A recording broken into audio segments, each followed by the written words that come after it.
Assalamualaikum warahmatullahi wabarakatuh. Ketemu lagi ya dengan Kak Furkon ya di channel Arif Furkon.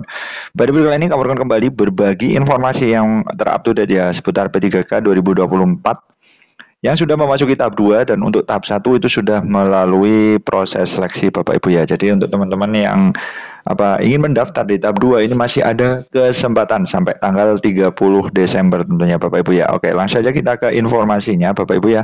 Ini ada informasi terbaru dari jpnn.com ya. 4 Desember part 1 ini video pertama ya di channelnya Kak Vulkan. Oke.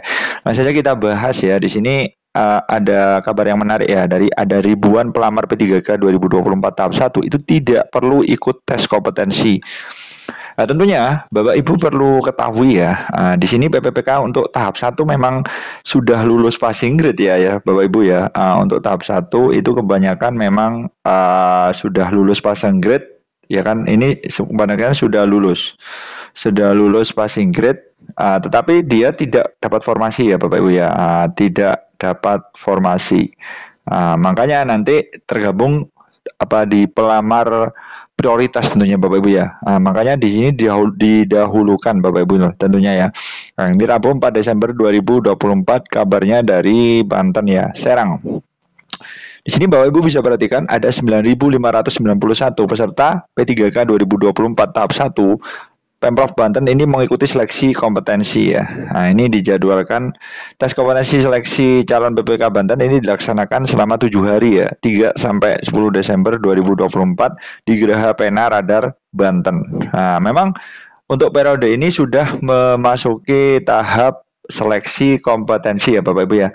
Nah, ini memang ini sudah waktunya di tahapan seleksi kompetensi untuk tahap satu ya Bapak Ibu ya. Jadi untuk tahap 2 gimana Kak? Kalau tahap 2 itu masih proses pendaftaran ya, 17 November sampai 30 Desember ini proses pendaftaran untuk yang tahap 2 ya Bapak Ibu ya. Tahap 2 ini baru melakukan proses pendaftaran. Seperti itu Bapak Ibu ya. Nah, di sini Bapak Ibu bisa perhatikan bahwa Kepala Badan Kepegawaian Daerah atau BKD Provinsi Banten ini, Ibu Nana Supiana ini dalam keterangannya mengatakan jumlah peserta tersebut termasuk diantaranya 6 penyandang disabilitas. Seperti itu Bapak Ibu ya. Oke, nah di sini Bapak Ibu bisa perhatikan bahwa ada sekitar totalnya itu yang mengikuti tes kompetensi itu 9.500, termasuk 6 peserta disabilitas. Dan dari jumlah yang lolos tes administrasi sebelumnya itu 11.131 peserta ya di Serang, Banten. Di sini jumlah itu berkurang karena 1.500 masuk prioritas 1. Nah, ini Bapak Ibu yang kita bahas tadi. PS1 ini posisinya sudah lulus passing grade ya kan. PS1 ini ya sudah nggak usah tes lagi, tinggal menunggu jatah formasi aja ya kan. Ini tinggal teman-teman ini tinggal menunggu jatah formasi saja. 1.540 untuk di Provinsi Banten itu tidak mengikuti seleksi kompetensi, dan ini tentunya diprioritaskan ini lebih ke 100% ya, dituntaskan ya Insya Allah di tahun ini ya kan, tes PPK tahun ini, karena dia tinggal menunggu formasi saja. Ya luar biasa ya Bapak Ibu ya, ini rezeki lah istilahnya Bapak Ibu ya, tidak mengikuti tes kompetensi. Nah, di sini Bapak Ibu bisa perhatikan, dalam tes kompetensi ini para peserta diberikan waktu 120 menit untuk mengerjakan soal di masing-masing komputer yang sudah disiapkan. Sedangkan untuk peserta disabilitas itu menggunakan sensorik netra dengan durasi 150 menit. Seperti itu Bapak Ibu ya. Oke. Kemudian Bapak Ibu bisa perhatikan bahwa total soal, ini perlu disiapkan ya untuk teman-teman yang belum tes ya, belum kebagian tes, ini wajib menyiapkan materinya supaya nanti hasilnya tes kompetensinya itu bisa maksimal. Dan total soal yang harus dijawab, ini perlu diperhatikan ya kan, total soal yang harus dijawab para peserta itu sebanyak 90. Yang tadi dari kategori pengetahuan soal teknis 45 butir, manajerial 25 butir, dan sosial kultural itu 20 butir.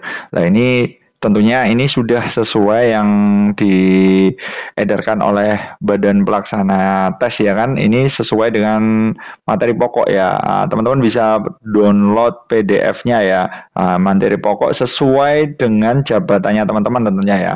Kalau guru ada insya Allah nanti kita bahas sedikit ya. Kita spill kisi-kisinya sedikit Bapak Ibu ya. Oke. Nah di sini ada pun untuk bobot nilai berdasarkan Kemenpan RB nomor 347 itu kumulatifnya itu paling tinggi 445. Nah, ini skornya 100 ya untuk seleksi kompetensi. Secara teknis pada hari pertama itu tes dibagi menjadi 2 sesi nih, 450 peserta pada sesi pertama dan 500 peserta pada sesi kedua. Wah, luar biasa ini bersaing memperebutkan kursi ya kan untuk mendapatkan formasi ya di P3K 2024 tahap 1 ini. Nah, untuk teman-teman yang belum tes itu sebaiknya teman-teman ini download PDF-nya ini dulu. Ya kan, ini adalah katakanlah materi pokok ya. Di sini Bapak Ibu bisa perhatikan materi pokok soal seleksi kompetensi teknis dengan CAT ya. Seleksi PPWK tahun anggaran 2024. Nah, ini apa sudah dijabarkan tiap jabatan yang dilamar ya Bapak Ibu ya. Di sini ada administrator database dan lain. Kalau guru itu di poin 62 ya. Kita coba spill di guru 62 itu materi pokoknya luar biasa ya. Ada teori belajar, Piase dan lain sebagainya. Kita coba scroll. 62 Bapak Ibu ya, mantap jiwa. Nah ini Bapak Ibu ya bisa perhatikan ini guru ahli pertama. Tentunya di sini ada konsep suatu disiplin ilmu yang relevan, materi disiplin ilmu, hierarki konsep. Nah ini ada teori belajar. Ini ngeri banget ini kalau nggak dibaca ini nggak bisa ini. Pada waktu tes nanti kita nggak bisa nepis ya Bapak Ibu ya. Nah, sebenarnya bisa juga ya diakali ya istilahnya. Kita belajarnya kalau kepepet itu biasanya kita belajar poin-poinnya aja. PAC itu kayak apa? Ya karakteristik murid. Nah, kemudian perkembangan, ya kan taksonomi belum, ya kan proses belajar Indonesia, proses belajar Pancasila juga kayaknya masuk Bapak ya. Teori belajar Gardner, learning objektif, teori dasar komunikasi. Oh, ini banyak ada 39 poin ya Bapak Ibu ya. Kode etik guru termasuk school safety, ya ini diversity dan ini apa divergen ya. Pengertian dan pengembangan potensi dan lain sebagainya ini wajib dipersiapkan dengan matang ya. Supaya apa? Supaya nanti tes kompetensinya Bapak Ibu guru ini bisa ya maksimal ya Bapak Ibu ya. Jadi untuk karena nanti acuannya itu apa berdasarkan ranking ya Bapak Ibu ya. Jadi di sini memang kumulatifnya ini ya kan nanti di ranking. Kemudian jika ada nilai sama, itu diperhatikan kompetensi seleksi kompetensi dulu, kemudian urut sampai nanti terakhir itu adalah usia dan masa kerja tentunya. Nah, ini sangat beruntung banget karena ini tidak perlu tes ya untuk teman-teman PS1 ini ya memang sudah lulus aslinya cuma tidak dapat formasi. Seperti itu dulu ya informasi dari Kak Furkon, mudah-mudahan bermanfaat. Intinya tetap semangat ya mempersiapkan diri baik tahap 1 maupun tahap 2, semoga dilancarkan dan lulus ASN 100% di tahun ini. Amin amin ya robbal alamin. Sekian dari Kak Furkon. Wassalamualaikum warahmatullahi wabarakatuh.